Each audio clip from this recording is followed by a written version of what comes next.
What up everybody, it's Martin Sosa back with some more Hump Day Q&A on Peak Your Mind. And today we're talking about how can you live life with more passion and more aliveness. A little while ago I got an email from somebody asking that, like, where does my passion come from? And so I wanted to share that with you a little bit. But I also want to tell you that I haven't always been super passionate. I haven't always been like, woo, stoked on life. But a few different events have kind of woken me up to living life fully, because I feel like if you're not, I don't know, I feel like a lot of us just kind of hang out and just exist. And I think that we miss out on just the richness and all that life has to offer, just because we're kind of floating around. We don't really have that just passion for living and how you feel as you go through life. I think that really determines your experience of life. And I think that passion and being stoked and amped on life is one of the best ways to go through it, with that energy, with that the feeling of being alive. That's really how I define passion. And so a few things woke me up to that, because I used to kind of just hang out, and when I had less clarity on my purpose and what I wanted to do, I don't know, I felt really kind of unfulfilled and kind of empty. And the things that woke me up, the two big ones were two of my really good friends passing away. And it's crazy because one of them passed away on New Year's Eve, and the other one passed away on New Year's Day. And it was 2 years apart. And I remember waking up on New Year's Day, and after the first one had happened, because I mean, anytime someone close to you passes away, people deal with it differently, you know. And you know, one time you feel it, it hurts, you know. But the second time, you know, I remember waking up on New Year's Day in San Diego, and hearing the news, and just tears just streaming down my face, because it was so just unexpected. And you know, whenever you lose someone who's close to you, it's not easy.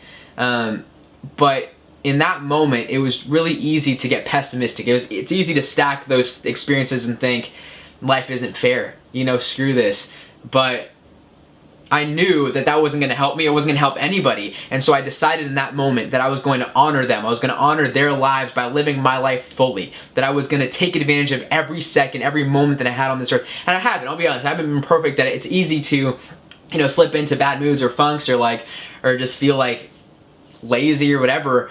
But I like keeping that idea close to me. I like keeping that close to me because that's what reminds me of why I'm here. That reminds me of my purpose, and reminds me to live fully while I'm here. And the idea behind that is really the fact that life isn't forever. It's not worth it to waste your time trapped by your fears, or distracting yourself, or trying to escape from whatever, but to really just take life by the reins, I guess, as cheesy as that sounds, and go all in. That's one of the main ideas where my passion comes from. Another thing that ignites it in me is as funny as it sounds, it's having a conversation with someone who isn't living fully, who isn't going all in. And in the past, I used to have this conversation, get so frustrated, be like, dude, you gotta get your ass into gear, man. You gotta do this. But that didn't always work, because you can't give someone the desire to live fully. You can't tell someone, you can't want it for someone. Someone has to want it for themselves, you know? And so what I realized is, instead of going and you know, letting them know, hey, this is what needs to happen, I would see them as a reflection for myself, you know, because that's what it really was. I was seeing a part of myself that wasn't going all in, you know, that was letting fears stop me from really living my purpose and going after what I wanted. And so instead of you know, being dude, get your ass into gear, I tell myself that, and I work on myself, and I see those things as opportunities, as reflections of okay, dude, there's stuff that you need to work on, there's stuff that you need to go all in. What aren't you going all in on? What fear is holding you back? And hopefully indirectly inspire whoever it is, you know what I mean, by working on myself. So that's another thing that inspires me. The third thing that really inspires me is also hanging out with people who are passionate, who do live life fully. The other day, this reminded me of it, because it's been a while, and there's something about having conversations with people and sharing ideas that expand your mind, and seeing what they think about them, that just makes me feel alive. And so when I get around people who are just going after it and amped and excited about life, who are living fully, who are passionate, that rubs off on you. In the same way that hanging out with people who are toxic, or people who are Debbie Downers, dude, that rubs off on you too. And so hanging out with those people, having conversations, being around them ignites something in me and inspires me to keep going. It reminds me of the truth. That's what it really is. It reminds me of the truth of why I'm here, you know? And another one that I want to share with you is, if you don't have those experiences, you don't have those people necessarily, then look for people who have inspiring stories. I'm a sucker for like the underdog stories, the inspirational stories. Like I will,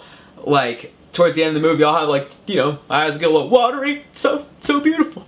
And I was wondering why. I was like, why do I feel for this? You know, I think there's something in those stories that reflects our stories. When we see someone overcoming the odds, when we see someone who's so determined and who has such a level of desire to get whatever it is they want, to live life and experience it fully, they don't let anything stop them. That like reminds me of the truth also. That reminds me like that inspires me, and that inspires me to live more fully and to live passionately and take advantage of every second on this earth, because it's not forever. You know what I mean? And so when I keep those things close, when I'm reminded of those things throughout my life, that's what gets me passionate about living. And if you do the same thing, then that's going to ignite something in you because I've had those moments. I've had moments where it's like, you know, well, I don't feel like it, blah, blah, blah. But there's such a different level of aliveness when you are reminded of those things, when you are inspired, when you are living passionately, and you don't have to wait for it to happen. You can create it in your life by doing those things, and by focusing on what really matters to you, and by focusing on your purpose, and by realizing that it isn't forever, that we have to take advantage of every moment that we're on this earth. And so those are the things that get me inspired, and you know, go ahead and try them out. Like whatever works for you. Like think about those moments that you feel most alive, and do more of those things. Practice those things. Like, you know, those are the things that are going to ignite that passion in you, and then it's just like a flame. You know, you spark that flame through those things, and then you just keep it going. You stoke that fire by continually doing those things, and then you can live it out fully, and then people are going to see you, they're going to feel it from you, and you're going to ignite that in everyone around you, man. So that is what I want to share with you. That's my Hump Day Q&A, how to live more passionately with more life and fullness. If you have any other questions or stuff or topics you want to chill or talk about, just comment below and I'll be happy to answer those for you. But you know I love you guys. I hope you have an awesome day, and I'll talk to you later. Peace. And what this question is really about is, how do you get motivated and stay motivated? We fall into something called the motivational cycle of doom. How can you read someone's body language to see if they're into you, to see if there's like attraction there?